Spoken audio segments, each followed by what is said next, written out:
primero, más que nada, tratar de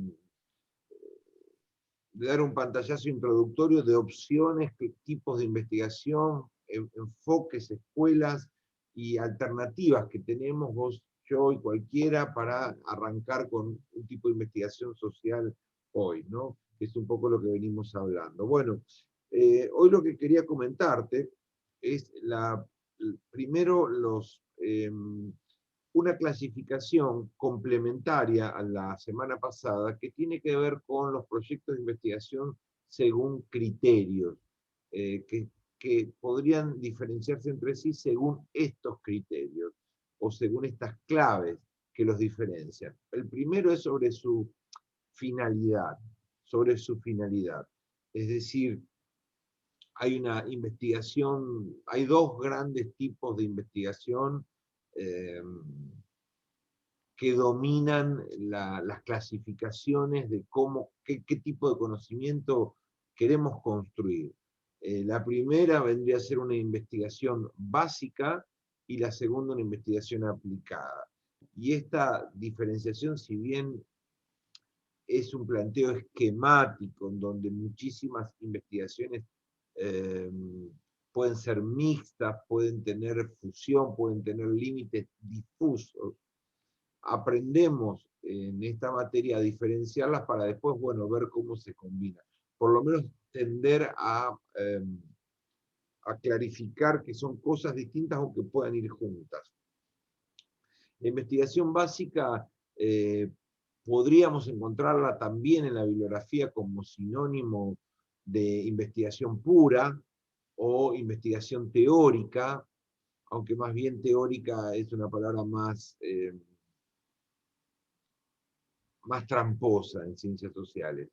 Eh, Se caracteriza básicamente porque su finalidad, la finalidad de construir ese proyecto de investigación, está en conocer fenómenos, teorías o construir teorías o modificar teorías que ya tenemos, teorías existentes, eh, para incrementar el conocimiento científico sin saber muy bien qué, qué aplicatividad puede tener, qué funciones puede tener prácticas en lo inmediato, en lo directo, a partir de mi proyecto de investigación.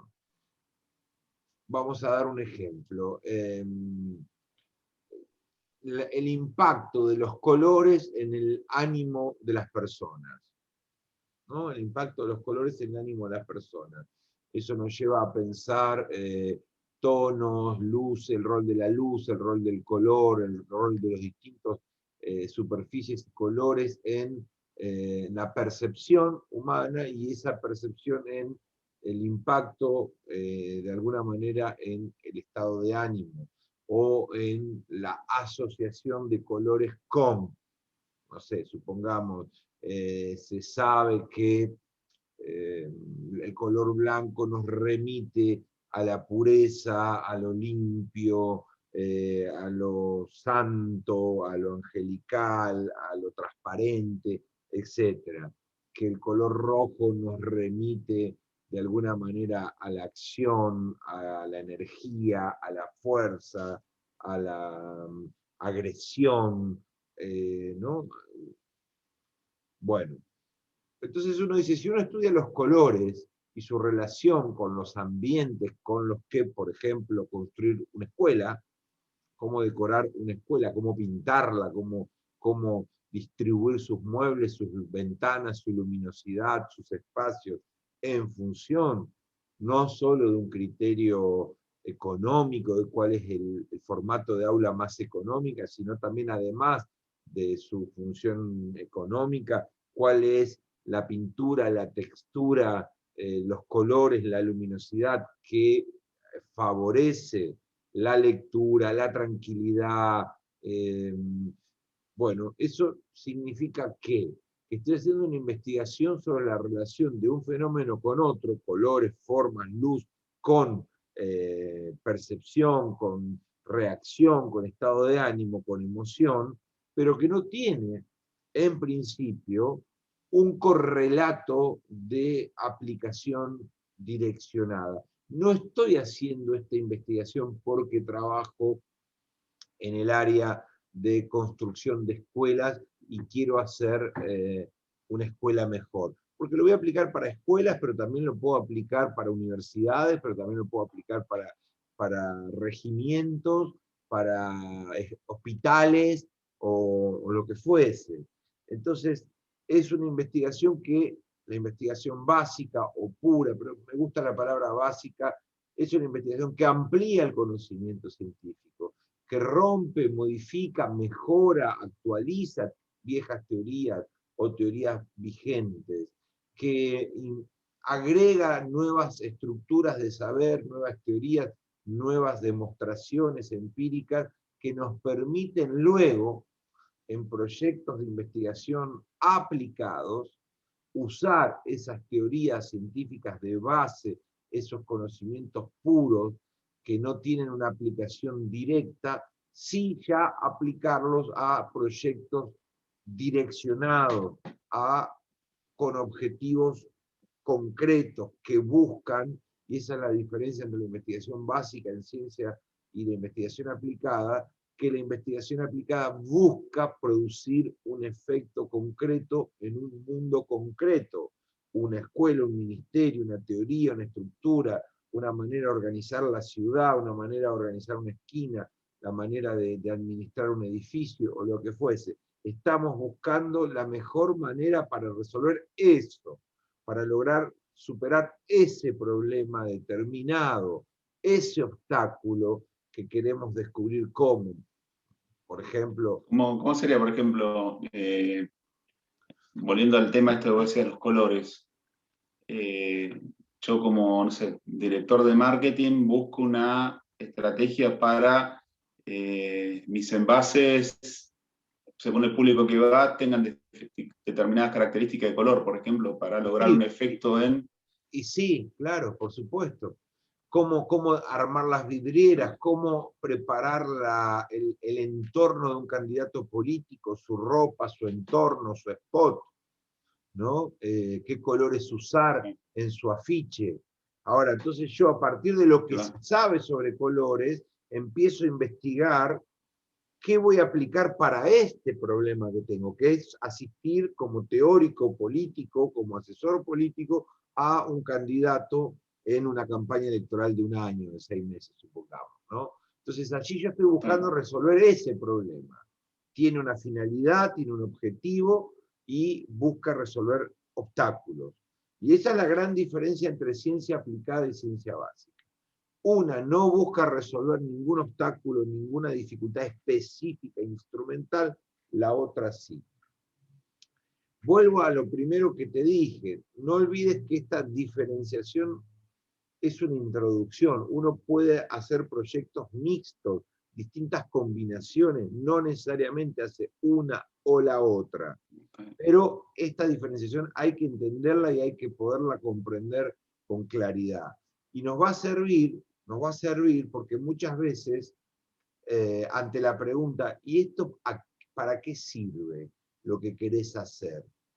Bueno, sirve para ampliar el conocimiento científico, sirve para aumentar las capacidades que tenemos de comprensión del mundo, podría ser en ciencia básica. Sin ciencia básica no hay construcción de leyes generales, y la ciencia contemporánea se basa su avance y su desarrollo en la construcción de leyes generales, empíricas o teóricas, que se apliquen a un sinnúmero de casos.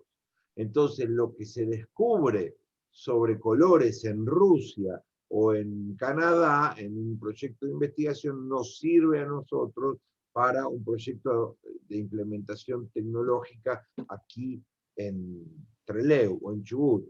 Por eso la ciencia es un proyecto, podríamos decirlo de alguna manera, universal, porque el saber científico se retroalimenta globalmente a partir de leyes compartidas. No hay una ley de la gravedad o una ley de los colores para Europa y una ley de la gravedad para América Latina. No hay un comportamiento de las sociedades de ese tipo que uno pueda diferenciar en donde hay una ciencia y una respuesta. Ahora, sí hay contextualizaciones, por supuesto, ¿no es cierto? Sí hay una ciencia que se aplica de una manera distinta en determinadas sociedades y no en otras, pero basados en leyes generales. Y esas leyes generales se nutren de la ciencia básica, la que se aplica a muchos casos y no a un caso específico y direccionado. Y eso es muy importante. También es cierto que mucha ciencia aplicada, Lautaro, mucha ciencia aplicada, después es tomada y repensada para otros casos. Supongamos que eh, acá se ha usado mucha ciencia aplicada en el mundo agrícola, ganadero argentino, mucha ciencia y mucha tecnología y muchas metodologías innovadoras. Bueno, el silo bolsa como tecnología de la conservación de granos, que es mucho más flexible, móvil, económico, adaptable, que el silo de chapa. Pasamos de un modelo de silo de chapa a un modelo de silo bolsa, ¿no? Ese cambio, esa aplicación de tecnologías de una tela y la construcción con ese material de otra tecnología tubular para conservar grano, bueno, esa resolución de un problema específico que debe haber sido fruto de prueba y error de gente que investiga cómo conservar granos, que pueden ser organismos técnicos, puede ser el INTA, pueden ser cooperativas, pueden ser instituciones del Ministerio de Agricultura, bueno, alguna universidad, agronomía, no sé, pero la gente que va haciendo prueba de error, va haciendo investigación aplicada para conservar granos en campo, bueno, termina descubriendo un producto para los granos argentinos, pero que es probable que se tome y se readapte para otras latitudes y otras finalidades, no con la misma estructura, con el mismo tamaño, con el mismo objetivo, pero tomando la esencia o el avance tecnológico aplicado y readaptado para dar soluciones a otras cosas. Con esto te quiero decir que no solo la ciencia básica alimenta todo el resto de las ciencias. La ciencia aplicada, aunque responda a soluciones específicas, también sirve como insumo, a veces directo, perfecto, a veces calza perfecto para otras realidades que no hubiésemos pensado que podría servir, o a veces requiere pequeñas adaptaciones, pero también sirve. Ambas formas de investigación científica sirven para la construcción del conocimiento humano. También hay otras clasificaciones que son interesantes remarcarlas y que las tengamos en cuenta. Por ejemplo, según las fuentes de datos en las que trabajemos, los proyectos de investigación pueden diferenciarse en sus tipos, ¿no? Una cosa es la investigación de tipo documental. Ahora te voy a invitar a que pienses un ejemplo de cada uno y que lo debatamos. La investigación documental tiene que ver con el corazón del papel, el documento, la filmina, el archivo, la carta histórica, el mapa, el registro, ¿no? El documento público o privado, público o secreto, el documento oficial, pero que deja testimonio de un fenómeno social que queremos estudiar. Deja un testimonio epistolar entre, qué sé yo, entre San Martín y Belgrano, o deja un testimonio epistolar entre Churchill y Hitler, porque es una serie de documentos que muestran el corazón de la negociación en la Segunda Guerra Mundial, o es un documento que muestra cómo se construían los planos y los mapas de las ciudades de principios del siglo XVII y XVIII, donde se hacían los bocetos y se dejaba registro de cómo planificar las nuevas ciudades que vendrían, ¿no es cierto? O es un análisis documental basado en estadísticas o pruebas escritas de lo más diverso tipo. Por ejemplo, los legajos policiales de la dictadura. En la universidad nuestra se recibió hace unos años la donación de una copia de todos los legajos policiales de la dictadura para que la carrera de historia y los organismos de derechos humanos estudien ese material. Bueno, esos legajos que son, creo que eran todas las fichas de detenciones que hacían las fuerzas de seguridad en la provincia, razón por la cual a quién detenían, cuánto tiempo lo detenían, por qué razón, qué se hacía con ellos, creo, ¿no? Bueno, la investigación de todo ese proceso, de todo ese proceder de fuerzas de seguridad sobre una determinada población es un típico estudio documental de, en este caso, un régimen autoritario. Podría serlo, ¿no? A eso nos referimos con investigaciones documentales. El archivo, el libro, el documento, el ensayo, la carta, el oficio, la carta documento, el mapa, el plano, son algunas de las herramientas centrales con las que un trabajo documental, los diarios íntimos, las cartas, bueno, ya dije las cartas, las bibliografías, las confesiones, las hemerotecas, un estudio documental es el típico estudio de diario, el de boletines oficiales, el de comparación de decretos y leyes, ¿no es cierto? Estamos estudiando documentos en su más variada diversidad y en su más variada forma. El segundo tipo de estudio, y eso tiene toda una técnica, después vamos a profundizar, pero las investigaciones de tipo documental, sobre cartas, archivos, etc., tiene toda una técnica, tiene toda una característica y un perfil de investigación social que es muy distinto, por ejemplo, a una investigación de campo, que sería como, de alguna manera, el opuesto, ¿no? Es decir, el estudio de campo es un estudio que utiliza mucho más la observación, la entrevista, la vivencia, el cuaderno, la anotación, la bitácora, la foto, la filmación de lo que está sucediendo allí, en grupos sociales, en fiestas, en movilizaciones, en comportamientos sociales de las más diversas índoles, como puede ser los ciudadanos y el parque, o los ciudadanos y los cortes de ruta, o los ciudadanos y el pánico frente al grito de fuego, o los ciudadanos y el tránsito. Bueno, el estudio, digamos, de campo, cuando hablamos de campo hay que abrir la cabeza a todo tipo de campo, terreno, zona, área, ¿no? Que puede ser adentro de un edificio, puede ser al aire libre, puede ser macro, es decir, puede ser para toda una ciudad, o puede ser recortado a un determinado alfiler de la ciudad, de la sociedad, a un determinado lugar, puede ser el patio de la escuela, y el estudio de campo sobre el juego en el juego en la escuela, el juego de niño, o en una plaza. Es decir, en los más variados lugares se hacen investigaciones sociales de campo. Puede ser en una feria de artesanos, de productores hortícolas, si estamos estudiando el microcrédito, estamos estudiando la pyme, el microemprendimiento, puede ser una feria, puede ser un shopping, el consumo, lo que fuese.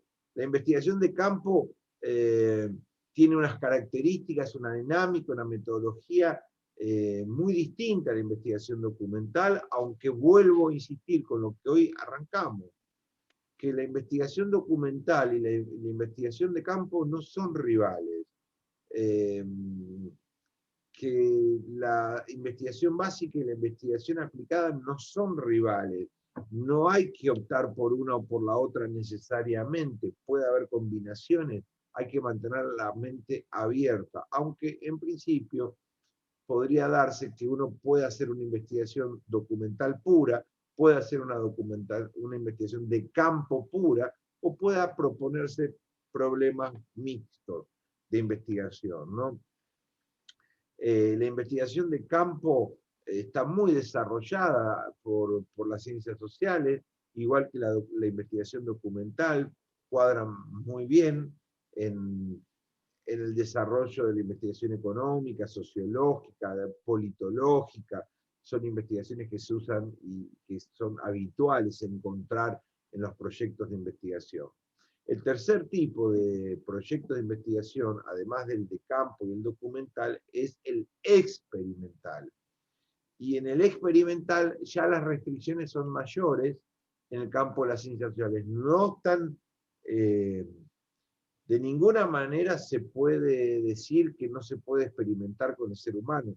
Se puede experimentar con el ser humano, con el niño, con el consumidor, con el votante. Se pueden hacer muchos experimentos, pero sin duda es un campo más vidrioso, más complicado de llevar adelante que la investigación experimental en ciencias naturales. Por una sencilla razón, porque vos en ciencias naturales lo que estás manipulando, en principio, está bajo tu control y los problemas éticos son mucho menores. Aunque no estás exento de problemas éticos, hay muchísimos problemas, debates éticos sobre la experimentación con animales, etc. Pero digamos que las ciencias naturales tienen a la investigación experimental como una investigación mucho más habitual, más masificada, más generalizada que las ciencias sociales.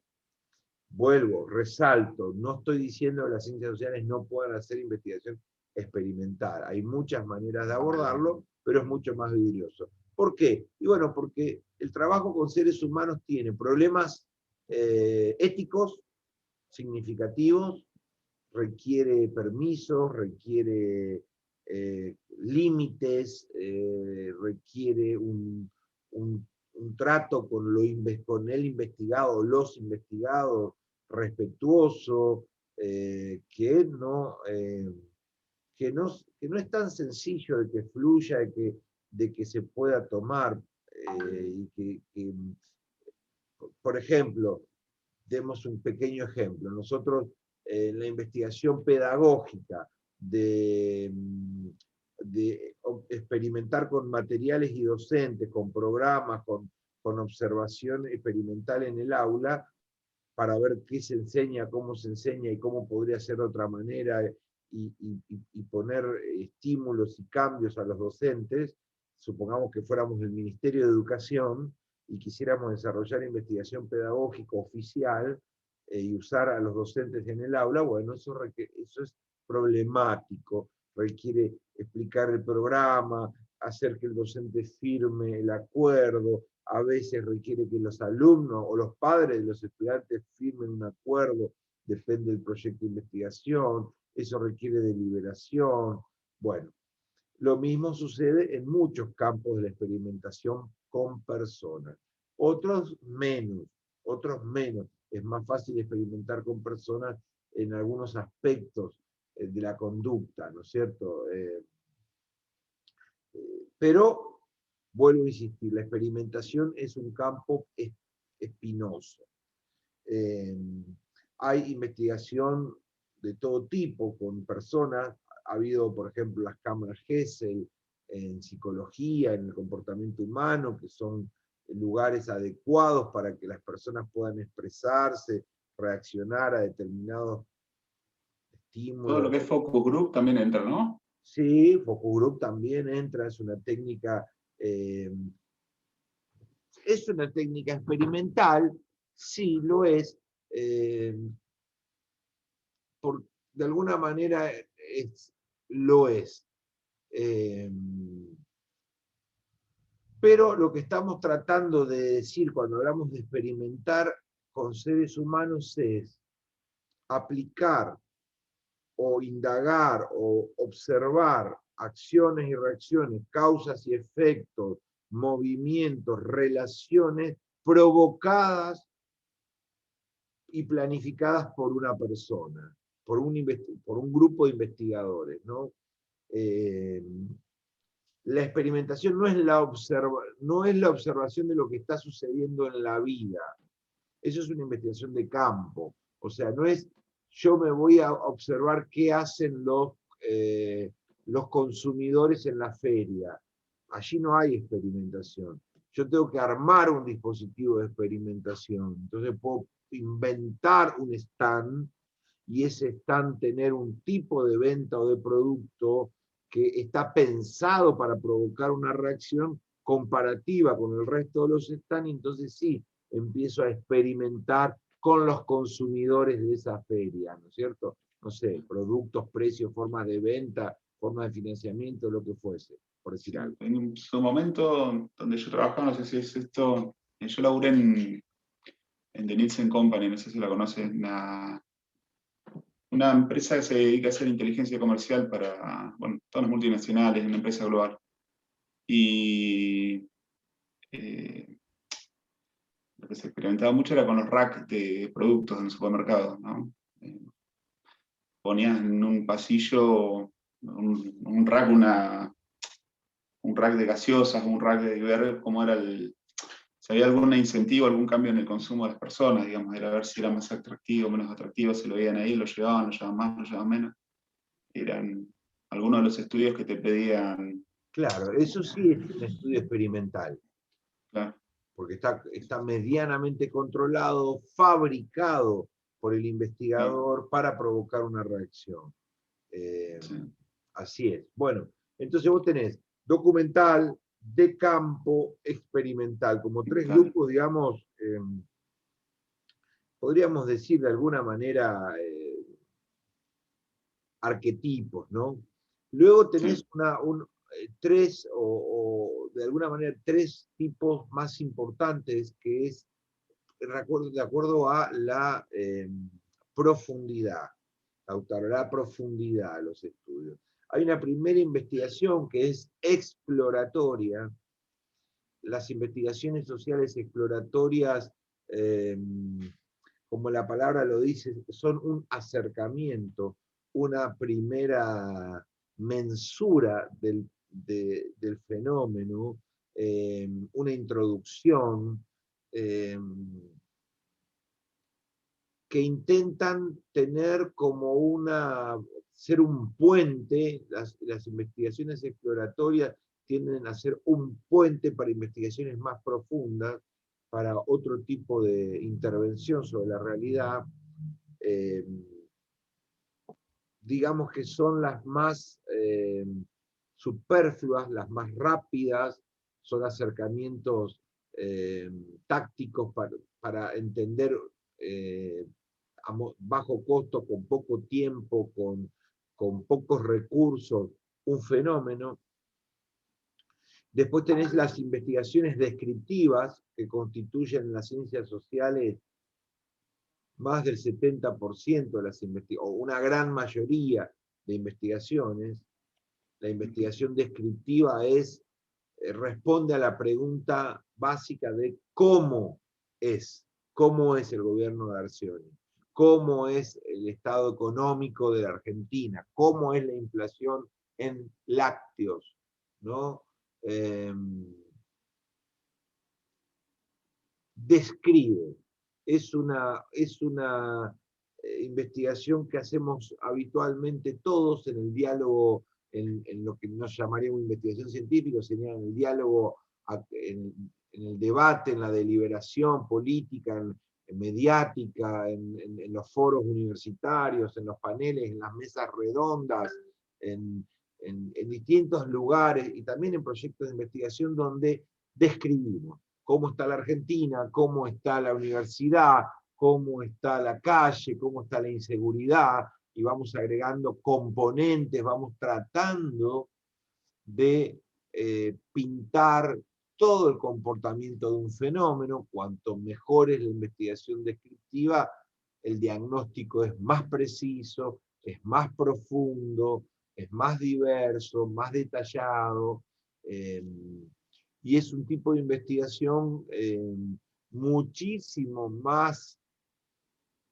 posible o muchísimo más fácil que el tercer tipo de investigación social, que es la explicativa, en donde ya no solo describimos pormenorizadamente un fenómeno, cómo es, cómo se comporta, dónde está, cuándo sucedió, con qué características, quiénes estaban, qué no estaban, con qué intensidad, con qué color, con qué forma se dio tal realidad hoy en la escuela, qué está pasando en la escuela. Y en la escuela está pasando esto, el 30% de las escuelas no da clase, el 25% tiene algo de Zoom, el 20%, y los sindicatos dicen, y el gobierno explica, y bueno, todo eso que podemos seguir horas, va describiendo un fenómeno, cualquiera sea, la educación, el consumo, la política, la inflación, lo que fuese. Pero, claro, una descripción profunda requiere mucha investigación. Requiere mucha investigación. Ahora, mucho más compleja es la investigación explicativa, donde se busca relacionar causa-efecto. ¿Por qué? No, porque no, la vacunación va lenta, se han vacunado hasta ahora tantos, 3 horas solo se vacuna 3 horas al día, los médicos solo asisten los lunes y miércoles. ¿Por qué? ¿Por qué va lento? ¿Por qué se da este fenómeno? ¿Por qué la escuela se comporta así? ¿Por qué el chico no aprendió? No, los chicos no aprendieron nada. Fíjate que hicieron las pruebas y paupérrima el resultado de las pruebas. Realmente deja mucho que desear. Por ejemplo, un comentario típico en sala de profesores en el diálogo entre colegas, entre docentes. ¿Cómo fueron las pruebas? ¿Cómo se comportaron? ¿De qué manera? Y bueno, y los chicos, y había pocos chicos, están faltando un montón, y al final la prueba que hicieron, realmente los tuve que desaprobar, dejaron mucho que desear, Bueno, toda esa descripción del comportamiento en el aula de tus alumnos no dice nada de por qué. ¿Por qué? Tengo que buscar variables que expliquen eso. O relacionar variables para explicarlo. Claro, ¿por qué les fue mal en la prueba? Bueno, porque no estudian, ajá. ¿Y por qué no estudian? Primero hay que probar eso. Y después, Claro. ¿por qué no estudian? Porque no quieren ascender, porque no quieren aprobar, porque los padres no les explican, porque la cultura no les incentiva, porque no tienen recursos en la casa, porque estaban enfermos, porque los padres se pelean, se divorcian. Entonces, una investigación explicativa de causas y efectos son las más fecundas, son las más ricas en lo que podríamos llamar su potencial explicativo, es decir, su capacidad de comprender mejor los fenómenos y buscar su solución, buscar políticas, programas, proyectos que resuelvan.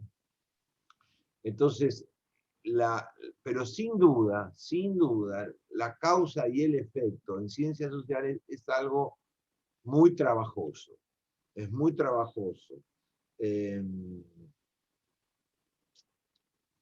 Muchas veces me he preguntado, describo, por ejemplo, tips de buenas clases que he tenido. Entonces digo, bueno, ¿cuándo me fue bien con la clase? Y me fue bien, yo hace 26 años que doy clase. Me fue bien cuando apliqué esto. Me fue bien cuando se comportó la dinámica grupal así, cuando tomé este rol, esta actitud. Bueno, intento repetirlo y el resultado siempre es distinto. Por eso no hay una fórmula para la pedagogía, porque el grupo viene distinto, el año viene distinto, y lo que me resultó bien ayer resulta menos óptimo hoy. ¿Eso qué significa? Que bueno, que las causas por las cuales una determinada propuesta pedagógica funciona son complejas de determinar. Son complejas. ¿Por qué funcionó mejor el trabajo grupal allá que acá? Porque, bueno, entonces allí aparece todo un proceso de investigación que tiene que ver con la conformación de los grupos, con las dinámicas áulicas, con el contexto, con el momento, con muchas razones.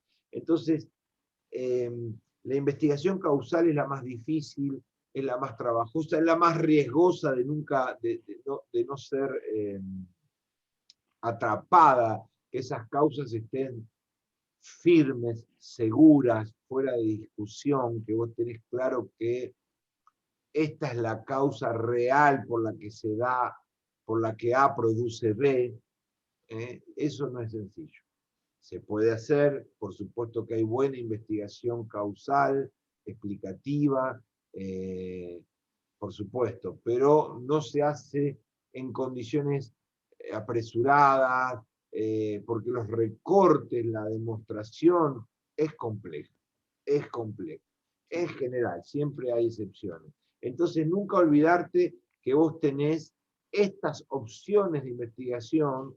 Cada una de estas opciones de investigación te lleva a una metodología diferente, te condiciona todo el proyecto. Las 5 o 6 variables que mencionamos anteriormente van a llevarte, van a empujarte hacia metodologías distintas y hacia problemas distintos, porque no es posible estudiar cualquier tema y problema de investigación con los mismos modelos o las mismas alternativas de investigación. Vos no podés estudiar con un proyecto de investigación documental todo tipo de problemas de investigación, porque eso no cabe. Vos necesitas a veces estudiar en el terreno, no en el documento. Bueno, depende del tema, vas a tomar este camino o el otro, depende la profundidad, depende los recursos, el contexto. Todo eso va llevándote a recortes de problemas y de temas, que ahora lo vamos a ver la semana que viene, a metodologías distintas que van condicionando todo el hacer del proyecto de investigación. Por eso es muy importante no solo saber cuáles son los paradigmas de investigación, qué tipos de investigación hay, qué opciones tengo, y después qué instrumental de recolección de datos dispongo para combinarlos de la mejor manera posible. Armar un combo de recursos lo mejor posible para lo que yo deseo hacer, para el proyecto de investigación que yo deseo hacer. Y eso es muy importante. Yo me imagino también que hacer una investigación explicativa debe conllevar más tiempo, sí, pero mi tiempo en la investigación, recursos que tengo que aplicar, deben ser muy diferentes que a una descriptiva, ¿no? Donde simplemente observo y digo, ¿no? Pero ojo con la palabra simplemente, porque describir algo bien hecho es complicado, no lo subestimemos. Hacer una investigación descriptiva no, tal cual, sí, sí. Es una tarea compleja, depende del fenómeno. A veces es muy complicado. Pero sí, está claro que tienen complejidades y demandas diferentes, ¿no? Nunca te olvides que sí, perdón, decime. No, ustedes. Que las ideas y los temas de investigación para usar estas distintas opciones surgen de campos muy distintos. Surgen, por un lado, de demandas institucionales, ¿no? Hay que decir que la investigación contemporánea, la investigación científica y social contemporánea, no es una investigación en soledad, es una investigación en equipo en general, y esos equipos están en el marco, en el 90% de los casos, de instituciones, universidades, centros de estudio, fundaciones, centros de investigación pública o privada. Es decir, que hay ahí una presencia institucional que limita, que demanda, que empuja hacia un lugar, que frena hacia otro lugar. Por lo tanto, el tipo de proyecto que yo voy a hacer, las opciones que voy a elegir, las metodologías que voy a utilizar, pueden estar fuertemente condicionadas por estas demandas o límites institucionales. Por ejemplo, nosotros en la Universidad Nacional de la Patagonia, creo que en la mayoría de las universidades, pero al menos en la nuestra, no se puede hacer investigación con insumos, no hay insumos. No puedo hacer ninguna investigación social que me lleve a recorrer la provincia porque no hay ninguna cobertura de movilidad, alojamiento y asistencia para que yo pueda hacer un viaje a Comodoro, Esquel, Sarmiento para investigar temas sociales. No hay instrumental, en general, salvo excepciones, no hay posibilidad de disponer de instrumental fílmico, micrófonos, cámaras profesionales, o de alquilarlas a un precio razonable de mercado para ser asistidos en el registro fílmico de un comportamiento social. No hay recursos para contratar personal técnico de ningún tipo. Por ejemplo, si yo tuviera que contratar un traductor gitano para estudiar una comunidad gitana, si lo necesitase para dialogar con ella en estudio de campo, no podría contratar sus honorarios con los proyectos de investigación. Es decir, no puedo contratar recursos humanos, no tengo instrumental tecnológico a mi servicio, salvo lo básico y lo elemental, no tengo cobertura de viáticos y de posibilidades de viajar ni en la región, ni nacional, ni mundialmente, tengo una limitación en el estudio bibliográfico muy grande, es decir, puedo con unos pequeños subsidios comprar 2, 3, 4 libros, pero no puedo hacer una compra importante de software o una compra importante de bibliografía costosa o específica o comprar documentos. No puedo, por ejemplo, comprar una carta costosa, antigua, del primer galés que me la ofrecen para el archivo de la universidad y en el proyecto de investigación queremos estudiar esa carta. Bueno, por decir algo. Es decir, todas esas limitaciones económicas, por ejemplo, en mi caso, en nuestro caso de la universidad, te limitan muchísimo el tipo de problema al que vos podés abordar y el enfoque metodológico en el que vos podés utilizar. Herramientas y objetos de estudio quedan muy limitados, en mi caso, en nuestro caso, por una escasez de recursos críticos. En otros casos, me imagino, por ejemplo, en Cuba, las instituciones estatales tendrán dificultades para hacer investigaciones que cuestionan el poder. Es investigaciones libres que indaguen sobre el régimen, o en China, o en otros regímenes verticales, autoritarios, que no son democráticos. Esos investigadores tendrán restricciones institucionales del orden de lo ideológico, de lo político, ¿no es cierto?, etcétera. Bueno, en otros casos las dificultades institucionales pueden pasar por lo farragoso de los permisos y la lentitud de los procedimientos de aprobación, que requieren ir para un lado al otro para firmar un convenio. El convenio requiere, si tengo que hacer un convenio con alguien que quiere investigar, tengo que derivar ese convenio a la facultad al rectorado, el rectorado a recursos jurídicos. Bueno, limitaciones institucionales diversas. Puedo tener otro tipo de limitaciones, puedo tener limitaciones de recursos humanos, en donde el problema que quiero investigar no tiene los equipos, los recursos humanos calificados en la región y en las posibilidades de conformar un equipo. Es decir, no tengo 4 o 5 personas, becarios, especialistas, juniors, CEO, profesores maduros, que se dediquen a un tema, y entonces ese tema es interesante, es pertinente, es posible, pero su metodología y su abordaje no te lo permite la disponibilidad de recursos humanos en un país como el nuestro, donde las universidades del interior, todas las universidades del interior, tienen tan grande escasez de recursos humanos especializados. Esos recursos humanos están muy sobredemandados, en general no se cuenta ni en Rawson, ni en Trelew, ni en Madrid, ni en Azul, ni en Pigüé, ni en los lugares chicos. Las universidades chicas cuentan con recursos para hacer montones de proyectos de investigación porque no hay recurso humano. Está a lo mejor el objeto a ser investigado, está el problema a ser investigado, pero en el territorio no tenés los recursos humanos y traerlos de afuera es imposible desde el punto de vista presupuestario, ¿no? Entonces vos podés tener distintos problemas institucionales. También podés tener motivaciones o límites desde el punto de vista individual, es decir, relacionados con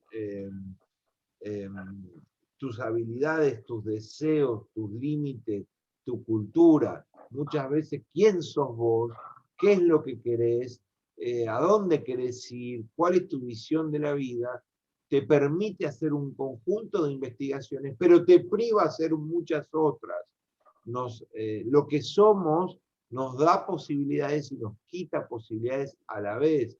Y entonces también hay, a lo mejor, limitaciones personales, ideológicas, religiosas, actitudinales, de todo orden y en todo concepto, ¿no? Bueno, en el tipo de investigación que podemos hacer. Nunca hay que olvidarnos que siempre una investigación nace de ideas, o más siempre, en general nace de ideas vagas, de problemas con los que nos topamos, de preguntas que nos hacemos, que nos alientan a conocer el mundo, y que luego eso va a ir tomando forma, va a ir eligiendo el camino, el tipo de investigación, el modo, la metodología, que en el rigor del diseño uno pueda ir armando. ¿No? Las investigaciones no nacen de un día para el otro, son un proceso de reflexión, de ajuste, de conceptualización, de escribir, de evaluar sus posibilidades. Por eso muchas veces los estudiantes, Lautaro, no tienen paciencia para que nazca el tema, no se dedican lo suficiente a pulir la primer decisión, que es pararte en el auto en la bifurcación de la ruta 3 en el intercambiador, donde vos tenés 4 destinos. Vas para Rawson, vas para Comodoro, vas para Trelew o vas para Puerto Madryn. Ese momento inicial, donde vos para el lado que vayas, desecha grandes posibilidades y reduce, es un momento, antes de arrancar y poner primera, hay que tomarse un tiempo suficiente para saber para qué de esos 4 lados voy a ir. Que ese momento crucial de selección de rumbo es el momento del ajuste de la temática y del problema de investigación. El momento que me va a llevar después varios años desarrollar, pero que en su ajuste me va a ahorrar muchos problemas, y es un momento definitorio. Y eso a veces les cuesta a ustedes, a todos nosotros nos cuesta, porque somos ansiosos. En una semana queremos tener redactado el problema, queremos ya saber qué es lo que vamos a investigar, hasta dónde lo vamos a hacer, y no se tiene la sistematicidad y la profundidad adecuada. Y eso nunca lo olvides, ¿no? Muy bien. Otra cosa es el tema del tiempo, las limitaciones temporales. Eso es importante. Cuando uno va a elegir una metodología, va a elegir un tipo, un modo de investigar, un recorte, es fundamental cruzarlo con la variable tiempo. No solo con la variable recursos de la que acabo de hablar, sino también con la variable tiempo. ¿Cuánto tiempo tengo? ¿Cuánto tiempo me demanda este fenómeno social que quiero investigar? Por ejemplo, si nosotros quisiéramos investigar el impacto de la crisis educativa en Chubut, en los graduados de secundaria, debiéramos saber que es un proyecto que al menos nos va a llevar 4 años, que hay que hacer un seguimiento de una generación que va pasando año a año en la crisis y que va a ir terminando el secundario, y que vamos a irla comparando con, no sé, con otras generaciones, o con un estándar esperable, o con objetivos esperables, no sé. Y ese proceso, ese impacto, todas las investigaciones educativas en general, y más si son intergeneracionales, es decir, cómo impacta en una generación un determinado fenómeno, una trayectoria, llevan muchos años. Tengo esos años, tengo esa capacidad en equipo de tener esa continuidad que me va a dar ese seguimiento. Ese factor tiempo es clave. Otro fenómeno, si voy a estudiar aspectos económicos sobre modelos de manejo de chakras y de economías familiares, y quiero estudiar no sé, por ejemplo, el fenómeno de los cosechadores, el manejo de las cosechas en granjas familiares acá en el Valle, por ejemplo, con los productores de cereza, cómo manejan la cosecha, por qué la terciarizan, por qué no. Bueno, ese fenómeno me va a poner a mí en un momento clave, que es noviembre, diciembre, donde yo tengo que dedicarme a full a ese proyecto de investigación, porque el tiempo que me demanda el estudio de campo es diciembre. Yo no puedo decir, no, en diciembre no trabajo porque yo ya terminé en la universidad, estoy de vacaciones. Es decir, ahí tengo que cruzarlo con variable tiempo. ¿Qué me demanda? ¿Qué tiempo histórico me demanda ese proyecto? ¿Estoy disponible en ese ciclo? ¿Voy a poder estar allí? ¿Mi equipo va a poder estar allí? Todo eso hay que pensarlo cuando empezamos a elegir el tema, cuando estamos en esa bifurcación inicial de para dónde vamos.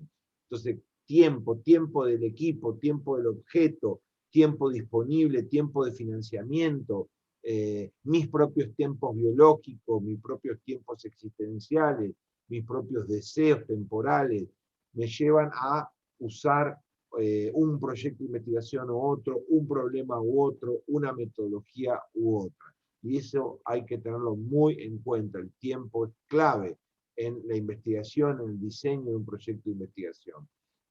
Muy bien. ¿Me va siguiendo? ¿Vamos hasta acá? Sí, sí, vamos bien hasta acá. Bueno, para terminar, vamos a hablar de 4 aspectos para la elección del tema, para la elección del tipo de proyecto que voy a hablar. La primera es la conveniencia. La conveniencia, es decir, ¿a quién le sirve, para qué le sirve lo que vamos a hacer? Cuando voy a elegir ese tema, cuando estoy en ese momento clave de elegir una problemática, tengo que pensar ¿para qué? No solo en el tiempo, en los recursos, en las limitaciones temporales, en las posibilidades financieras, sino en la conveniencia. ¿Este proyecto para qué? La investigación social no es algo aleatorio, al azar, anecdótico, que hago lo que venga, como se me ocurre. Tengo que ir pensando en todas estas cosas para armar un buen proyecto de investigación sólido y capaz de dar respuesta a todos estos interrogantes. Y después sí dedicarme a esos 3 o 2 o 4 años de trabajo que me va a llevar ese proyecto. ¿Para qué? ¿A quién le sirve? ¿Lo tengo claro? ¿Lo voy a plasmar en los objetivos? ¿Lo voy a plasmar en la fundamentación? ¿Yo tengo claro para qué? Muy bien. La otra cuestión es la relevancia social. ¿A quiénes ayuda? ¿A quiénes beneficia? ¿Es una investigación pública? ¿Su conocimiento apunta a beneficiar a alguien, a un grupo social, a un cambio económico, un cambio productivo, a una eficientización de recursos, a una eficientización de aspectos de nuestra vida? ¿Tiene una relevancia social clara? ¿O es una pérdida de tiempo? ¿Es porque sí, porque se me ocurrió solo interesante? Si es solo porque es interesante, es una investigación básica que puede servirle a otro, entonces recupera valor. Nosotros no jugamos a ser investigadores, no nos entretenemos con investigaciones sin sentido y vacías solo para acreditar que estamos investigando, solo para hacer como si, aparentar, sentirnos orgullosos que hacemos investigación social. No, hacemos investigación social porque hay un compromiso con el conocimiento humano, con la ciencia y con las comunidades o las sociedades y sus problemas. Y entonces eso yo lo tengo que pensar muy bien cuando empiezo un proyecto de investigación. ¿A quién beneficiará el resultado de estos años de inversión colectiva en este trabajo?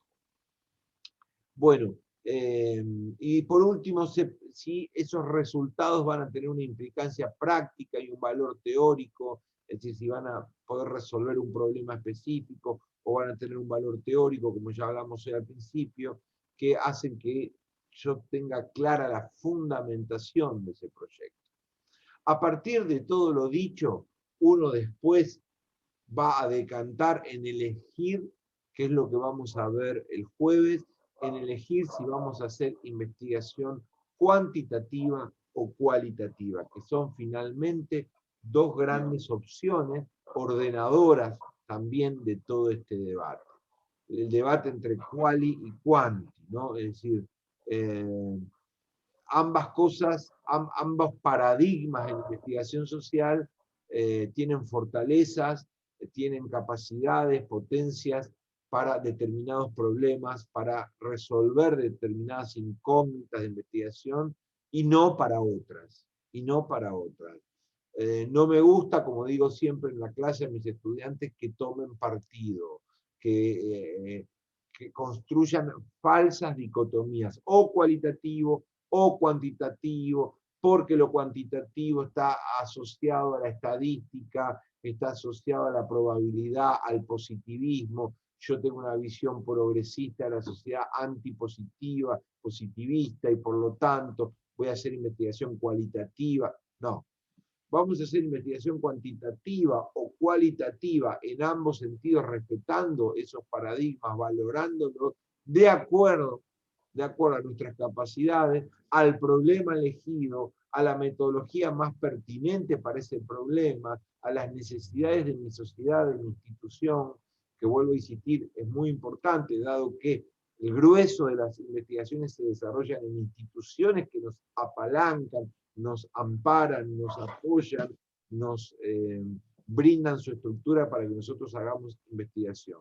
Entonces, de eso se va a tratar el encuentro de pasado mañana.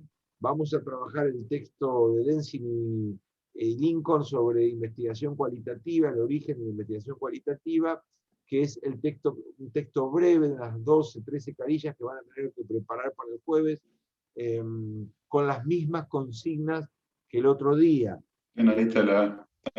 Mantenemos las mismas consignas, las mismas preguntas que interpelan al texto, y vamos a adentrarnos en estos dos paradigmas de investigación. Bueno, preguntas, hasta acá, Lautaro, ¿se me entendió? No, se entendió bien, sí, sí. ¿Está bien? Sí, se entendió bien, sí, sí, no hay problema. Bueno, no dudes en invitarme a profundizar en algo, en pedirme ejemplos, en hacerme preguntas ampliatorias. Estoy a tu plena disposición mientras voy dando clase y voy dando teórico, porque eso lo enriquece mucho más. Bueno, entonces, no, fue bastante llevadero y se entendió bastante bien, así que no te hagas problema. Bueno, dale, hablamos 1 hora y 15. Bueno, muy bien.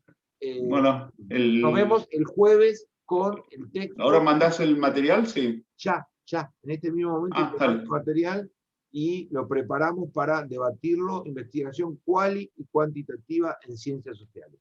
¿Está? Listo. Hasta el jueves. Bueno, Chao. hasta el jueves, María. Chao. Hasta luego.